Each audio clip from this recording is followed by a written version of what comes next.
আলেমরা সবসময় নিগৃহীত হওয়ার অন্যতম একটা কারণ আছে তাদের পিয়ার পদ্ধতি না থাকা। বাংলাদেশে ভোটের বাসকে এখনো আমি চ্যালেঞ্জ দিয়ে বলতে পারি, মামুনুল সাহেব যদি বলে যে তার পার্টি পিয়ারের পদ্ধতিতে বাংলাদেশে নির্বাচন করবে, ন্যূনতম যদি তিনি 5% ভোট কাউন্ট করতে পারে সারা বাংলাদেশে, তাহলে তার সংখ্যা দাঁড়ায় 15টা সংসদ সদস্য। 30 বছরও বাংলাদেশে বড় রাজনৈতিক দলের সাথে জোট করার পরেও 15টা সিট আপনাকে দেবে না, এবং আজীবন আপনাকে গোলামির রাজনীতি করতে হবে। হয় আমি আওয়ামী লীগের হাত ধরবো, বিএনপির পাও ধরবো, জাতীয় পার্টির করবো, এরকমই একটা ট্রেডিশন বাংলাদেশের বিগত 54 বছর 54 বছর রাজনীতিতে ছিল, যে আমাকে কারো না কারো ভরসার পাত্র হতে হবে। এবং পাত্রটা কেমন? আমার উপরে সে ভর করে ক্ষমতায় আসবে, কিন্তু আমি থাকবো তার কাছে নিগৃহীত ব্যক্তি। আর পিয়ার পদ্ধতি হইলে ভরসাটা হচ্ছে এমন, আমাকে কারো কাছে আমার জমি জমা বর্গা দেওয়া লাগবে না, আমার কাছে মানুষ আসবে, আমার যা আছে তাই নিয়ে থাকবে। ভয়ের কয়েকটা কারণ দেখায় কিছু কিছু মানুষ, তাদের অন্যতম কারণ হচ্ছে এটাও একটা ষড়যন্ত্র। বাংলাদেশে এখনো বিএনপির কাঁধে চড়ে, আওয়ামী লীগের কাঁধে চড়ে সব শ্রেণী পেশার মানুষরাই সংসদে যায়। তারা কোনো না কোনো উপায়ে, এই হাসানুল হক ইনু, রাশেদ খান মেনন মেম্বারি ইলেকশনের ভোট পাওয়ার কথা না, কিন্তু এরা নৌকা মার্কা নিয়ে কিন্তু ইলেকশন করে সেখানে যায়। পিয়ার হলে আমি চ্যালেঞ্জ দিয়ে বলতে পারি এদের জিন্দিগিতে কোনোদিন স্থান আর এই সংসদেই থাকবে না। আপনি যদি মনে করেন যে আমার এই চাচাতো ভাই রাগ করবে, খালাতো ভাই মন খারাপ করবে, তাকেও আমার সাথে দরকার, এগুলো করে আমি ছাড় দিলাম, কিন্তু আপনাকে কেউ ছাড় দেবে না। ওই জেলে গেলে এই দেশের আলেমরা সবাই আগে যায়, মিছিল করলে সবার আগে তার উপরেই লাঠির বেত্রাঘাত হয়। আপনি নিশ্চিত থাকেন, আমরা বহু সংস্কার, এই আওয়ামী লীগ ক্ষমতায় আসার আগে 2008 সালেও একসময় কথা ছিল 1/11 আসছে মানে বাংলাদেশ মনে হয় ওলট পালট হয়ে যাবে, ঘোড়ার ডিম হয়েছে। পিয়ারের শত্রু যেই আওয়ামী লীগগুলো যারা ঢুকতে চায় তাদেরকে চিরতরে বন্ধ করে দিবেন। এবং সেটার জন্য আমি ধন্যবাদ জানাই ফুয়াদ ভাইকেও, যে জাতীয় পার্টি ইস্যুটা টেনে এনেছেন। এই জাতীয় পার্টি হচ্ছে আওয়ামী লীগের জন্যই তৈরি করা হয়েছে, এবং এই 14 দল আরো যারা আছে তারাও তাদেরকে তৈরি করা হয়েছে এই বাংলাদেশে আওয়ামী লীগকে পুনর্বাসন করার জন্য। এবং বিগত দিনে তারা যতগুলো জোট করেছে একটাও দেখবেন না যে আওয়ামী লীগের বাইরে কারোর সাথে করছে। এখন যারা আবার আগামীতে ক্ষমতায় আসবে, যারা এখন আপনারা ফিস ফিস ফিস ফিস করে বলছেন পিয়ারের কথা, এই পিয়ারওয়ালাদেরকেই আবার ঘেড়ি চেপে ধরে আপনাদের মুখ বন্ধ করে দিবে আগামীর যারাই আসবে। তোমরা এত সংস্কার চাও, এত কিছু চাও, এই সব হবে না, আমাদেরকে ক্ষমতায় থাকতে হবে। আপনার অধিকার নিশ্চিত হয়, সেই অধিকার ছাড়া অন্তত পক্ষে আপনারা নির্বাচনে যাবেন না। যদি যান তাহলে আপনি আপনার পায়ে কুড়াল মারলেন। পিয়ার মিক্স মুডে হোক কিংবা ভিন্ন উপায়ে হোক, অন্তত পক্ষে জুলাইয়ের গণঅভ্যুত্থান একটা টেবিলে আমাদেরকে আনতে সক্ষম হয়েছে যে সংস্কার হওয়া প্রয়োজন, নির্বাচন পদ্ধতি নিয়ে আমাদের আলোচনা হওয়া প্রয়োজন, এবং গতানুগতিক ধারার নির্বাচন ব্যবস্থায় যারা 54 বছর পর্যন্ত লুটপাট করেছে, বিভিন্নভাবে অন্যায়ভাবে আমাদের উপরে চাপিয়ে দিয়েছে, সেই জায়গা থেকে বের হওয়াটা প্রয়োজন। আমি প্রথমেই খেলাফত মজলিসকে ধন্যবাদ জানাই এজন্য যে তারা একটা পদ্ধতি এখানে নিয়ে এসেছে, যেটা আমাদের ইসলামী আন্দোলন বাংলাদেশের যুগ্ম মহাসচিব আতাউর ভাই ইতিমধ্যে বলেছেন যে এই আলোচনাটা অন্তত তারা এনেছে, এটা অত্যন্ত গুরুত্বপূর্ণ বিষয়। এখানে আমাদের মতের পার্থক্য থাকবে, মতামতের ভিন্নতা থাকবে, আর সেজন্যই গোল টেবিল বৈঠক।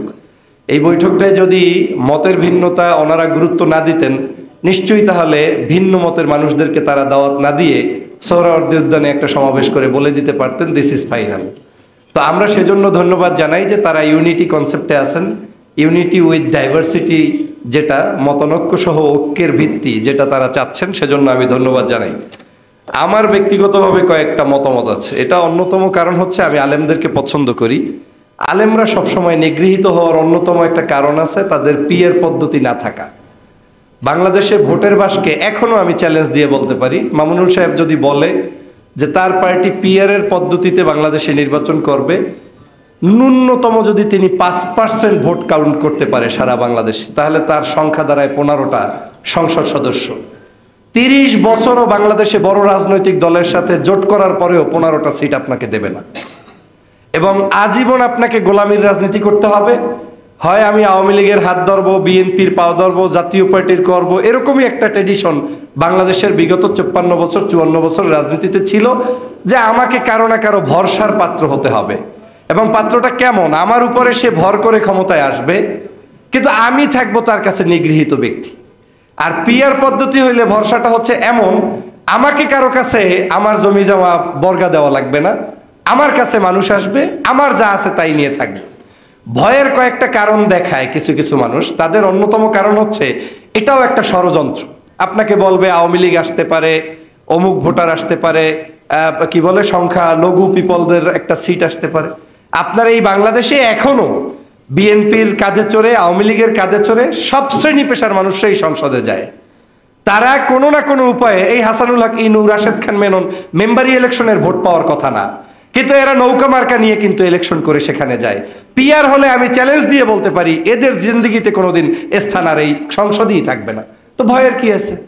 আওয়ামী লীগ যেখানে বাংলাদেশে নিষিদ্ধ হয়েছে, যেই দাবিটার জন্য মামুনুল হক সাহেবের দল শাহবাগে ছিল, আমি তো ছিলাম, আমার পাশে রাজীব ভাই বসা, তার সমাবেশে ছিলাম, ইসলামী আন্দোলনের সমাবেশে ছিলাম, শিবিরের সমাবেশে ছিলাম, আমাদের আতিক মুজাহিদ ভাই ডক্টর ওনার অনুষ্ঠানে ছিলাম, এনসিপির। তো আমি তো দেখেছি গণ অধিকার পরিষদের আমাদের নুরু ভাই আছে, তাদের আন্দোলনে ছিলাম। তো সবার তো একটাই দাবি যে আওয়ামী লীগ নিষিদ্ধ হতে হবে, কারণ আওয়ামী লীগ প্রশ্নে বাংলাদেশে যদি আপনি ছাড় দেন তাহলে বুঝতে হবে 24-এর গণ অভ্যুত্থানের আপনি পক্ষের লোক না। সোজা সাপটা কথা। যদি আওয়ামী লীগকে নিষিদ্ধ করার প্রশ্নে কারো ধরনের কোনো ধরনের মানে একটু সিম্পিথি ক্রিয়েট করে, বুঝতে হবে he is not our people. সে বাংলাদেশের এনিমি, সে মুক্তিযুদ্ধের এনিমি, 24-এর গণ অভ্যুত্থানের বিরোধী। অতএব আওয়ামী লীগ নিয়ে কোনো আলোচনা নাই। আমরা বরং সরকারকে বলতে পারি আমাদের এই দেশে প্রত্যেকটি রাজনৈতিক দলের নৈতিকভাবে উপরে থাকার জন্য, সংসদে প্রতিনিধিত্বের জন্য এবং কারো কাছে ধর্ণা ধরতে হবে না সেরকম একটা ব্যবস্থা করার জন্য আপনারা সংস্কার করে পিআর দিবেন। পাশাপাশি পিআরের শত্রু যেই আওয়ামী লীগগুলো যারা ঢুকতে চায় তাদেরকে চিরতরে বন্ধ করে দিবেন। এবং সেটার জন্য আমি ধন্যবাদ জানাই ফুয়াদ ভাইকেও যে জাতীয় পার্টি ইস্যুটা টেনে এনেছেন। এই জাতীয় পার্টি হচ্ছে আওয়ামী লীগের জন্যই তৈরি করা হয়েছে এবং এই 14 দল আরো যারা আছে তারাও তাদেরকে তৈরি করা হয়েছে এই বাংলাদেশে আওয়ামী লীগকে পুনর্বাসন করার জন্য। এবং বিগত দিনে তারা যতগুলো জোট করেছে একটাও দেখবেন না যে আওয়ামী লীগের বাইরে কারোর সাথে করছে, শুরু থেকে এখন পর্যন্ত জাতীয় পার্টির ইতিহাস এরকম। তো আমি সেজন্য বলছি যে হ্যাঁ, জাতীয় পার্টির লোকদেরকে খারাপ বলছি না, সব লোক খারাপ না, আওয়ামী লীগেরও সব লোকই যে খারাপ হয়ে যাবে এমনটা না। তারা পারলে এখন এই বিভিন্ন রাজনৈতিক দল আছে সেই সব দলের মধ্যে প্রবেশ করে দেশের জন্য, দেশের স্বাধীনতার জন্য লড়াই করবে। আমি সেই পক্ষে অবস্থান করছি। আমার মতামত হচ্ছে আমাদের এই বাংলাদেশে এই পদ্ধতিটা আসা উচিত। এখন আপনি যদি মনে করেন যে আমার এই চাচাতো ভাই রাগ করবে, খালাতো ভাই মন খারাপ করবে, তাকেও আমার সাথে দরকার, এগুলো করে আমি ছাড় দিলাম, কিন্তু আপনাকে কেউ ছাড় দেবে না। ওই জেলে গেলে এই দেশের আলেমরা সবাই আগে যায়, মিছিল করলে সবার আগে তার উপরেই লাঠির বেত্রাঘাত হয়। আপনি নিশ্চিত থাকেন আমরা বহু সংস্কার, এই আওয়ামী লীগ ক্ষমতায় আসার আগে 2008 সালেও একসময় কথা ছিল 1/11 আসছে মানে বাংলাদেশ মনে হয় ওলট পালট হয়ে যাবে, ঘোড়ার ডিম হয়েছে। এখন পর্যন্ত সেই আওয়ামী লীগকে যখন ক্ষমতায় এসেছে 16 বছর পূর্বের শাসকদের চাইতেও জুলুমবাজ শাসক হিসাবে তিনি ক্ষমতায় এসেছেন এবং থেকেছেন। কারণ ওই সরকার যখন এসেছে সে দেখেছে যে বাংলাদেশে আমাকে টিকে থাকতে হলে জুলুমের বিকল্প নাই, আলেমদেরকে মুখ বন্ধ করার বিকল্প নাই, তিনি সেই কাজটা করেছে। এখন যারা আবার আগামীতে ক্ষমতায় আসবে, যারা এখন আপনারা ফিস ফিস পিস পিস করে বলছেন পিআরের কথা, এই পিআরওয়ালাদেরকেই আবার ঘেড়ি চেপে ধরে আপনাদের মুখ বন্ধ করে দিবে আগামী যারাই আসবে। তোমরা এত সংস্কার চাও, এত কিছু চাও, এই সব হবে না, আমাদেরকে ক্ষমতায় থাকতে হবে। আমি যে কথাটা বলতে চাই, আমাদের এই পদ্ধতি মিক্স হোক কিংবা অন্য পদ্ধতি হোক, যে পদ্ধতি হোক, অন্তত পক্ষে মিনিমাম আপনারা সংস্কার ছাড়া, মিনিমাম যেখানে আপনার অধিকার নিশ্চিত হয় সেই অধিকার ছাড়া অন্তত পক্ষে আপনারা নির্বাচনে যাবেন না। যদি যান তাহলে আপনি আপনার পায়ে কুড়াল মারলেন। সবাইকে ধন্যবাদ। আল্লাহ হাফেজ।